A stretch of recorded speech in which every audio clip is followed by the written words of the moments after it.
السلام علیکم dear students, آج ہم پڑھیں گے حکومتی اقدامات۔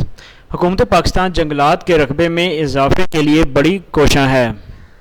کوشاں ہوتا ہے کوشش کرنا، ایفرٹ کرنا، اور ہر سال بہت سے اقدامات کرتی ہے، جس میں سے چند ایک یہ ہیں۔ سال میں 2 بار سرکاری سطح پر شجر کاری مہم چلائی جاتی ہے۔ ڈیئر اسٹوڈنٹس، شجر کاری مہم میں شجر لگائے جاتے ہیں، درخت لگائے جاتے ہیں، درختوں میں اضافہ کیا جاتا ہے، اور یہ جو پروسیس ہے یہ سال میں 2 بار ہوتا ہے۔ ٹھیک ہے، آگے ہے حکومت مختلف اقسام کے بیج درآمد کرتی ہے۔ درآمد ہوتا ہے امپورٹ کرنا، اور نرسری اگا کر عوام کو فراہم کرتی ہے۔ ڈیئر اسٹوڈنٹس، یہ جو نرسری ہوتی ہے یہ چھوٹے چھوٹے پودے ہوتے ہیں جن کو وہاں سے لوگ خریدتے ہیں، اور گھروں میں یا جنگلات میں یا جہاں بھی کوئی درخت لگانے کی مناسب جگہ ہو وہاں پر جا کر وہ درخت لگاتے ہیں، اس سے تاکہ لوگوں میں درخت اگانے کا رجحان پیدا کیا جا سکے۔ رجحان ہوتا ہے لوگوں کی توجہ دلانا، لوگوں میں کسی چیز کا جذبہ پیدا کرنا، جھکاؤ مائل کرنا۔ ٹھیک ہے، آگے ہے ذرائع ابلاغ پر اشتہاری مہم کے ذریعے عوام میں جنگلات کی شرح میں اضافے کا شعور پیدا کرنے کی کوشش کی جاتی ہے۔ ڈیئر اسٹوڈنٹس، ذرائع ابلاغ سے مراد ہے جس طرح ریڈیو ہے، ٹیلی ویژن، اخبار ہے، ٹھیک ہے، اور آج کل آپ سوشل میڈیا کو بھی ذرائع ابلاغ کہہ سکتے ہیں۔ ٹھیک ہے، تو اس پر اشتہاری مہم کے ذریعے، اشتہاری مہم یعنی کہ جو ایڈورٹائزمنٹس آتی ہیں، اسی طرح حکومت نے کیا کیا ہے کہ ایڈورٹائزمنٹ کے ذریعے، ذرائع ابلاغ پر اشتہاری مہم کے ذریعے لوگوں میں جنگلات کے اضافے کا شعور بیدار کرنے کی کوشش کی ہے۔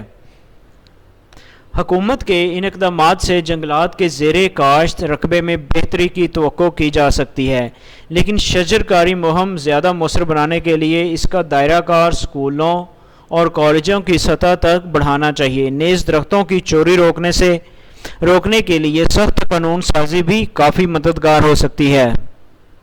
زیر کاشت رقبہ یعنی ایسا رقبہ جہاں پر کاشتکاری کی جاتی ہو۔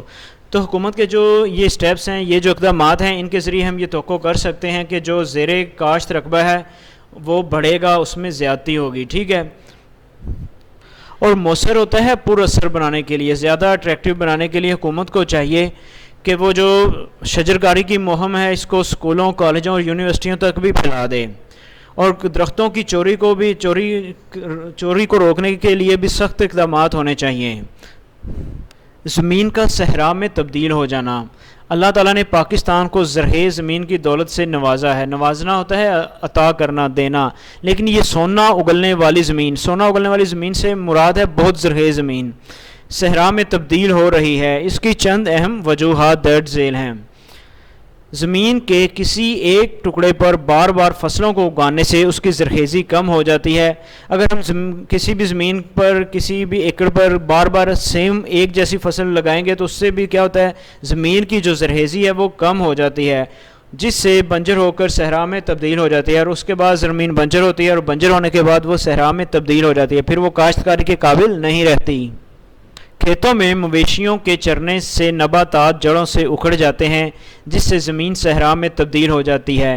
مویشی، ڈیئر اسٹوڈنٹس، آپ کو پتہ ہے کہ اینیملز ہوتے ہیں، جانور ہوتے ہیں، اور نباتات ہوتے ہیں پودے۔ تو جب یہ مویشی جو ہوتے ہیں، جانور، یہ زمین سے چرتے ہیں تو اس کے بعد یہ نباتات جڑ سے ہی اکھڑ جاتے ہیں، ان کی پیچھے جڑ ہی نہیں رہتی تاکہ یہ ری گروتھ ہو سکے۔ تو ان کی ری گروتھ نہ ہونے کی وجہ سے زمین جو ہے وہ صحرا میں تبدیل ہو جاتی ہے۔ کاشت کے ناقص طریقوں کا استعمال، جنگلات کا کاٹنا اور تیزی سے بڑھتا ہوا زمینی کٹاؤ بھی زمین کو صحرا میں تبدیل کرنے کا باعث بنتا ہے۔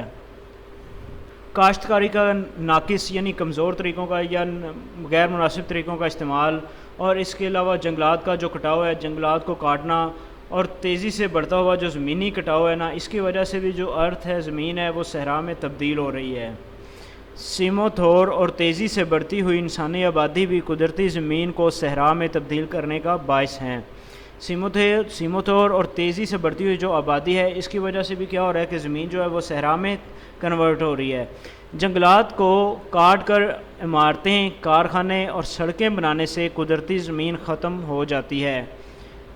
مطلب جنگلات کو کاٹ کر آبادی زیادہ ہونے کی وجہ سے، اور ضروریات انسان کے دن بدن بڑھ رہی ہیں، آبادی بڑھ رہی ہے، تو اس وجہ سے جنگلات کو کاٹ کر عمارتیں بنائی جا رہی ہیں، روڈز بنائے جا رہی ہیں، ٹھیک ہے، فیکٹریز بنائی جا رہی ہیں، تو جس کی وجہ سے جو قدرتی زمین ہے، نیچرل لینڈ ہے، وہ کم ہو رہی ہے۔ قدرتی زمین کی مناسب دیکھ بھال نہ ہونے سے بھی زمین صحرا میں تبدیل ہو جاتی ہے۔ اگر قدرتی زمین کی کیئر نہ کی جائے تو یعنی کہ ایک ہی فصل بار بار لگائی جائے یا وہاں پر پانی کا کوئی انتظام نہ کیا جائے تو ایسے عوامل سے بھی جو زمین ہوتی ہے، اچھی زمین بھی زرخیز زمین بھی بنجر ہو جاتی ہے اور صحرا میں تبدیل ہو جاتی ہے۔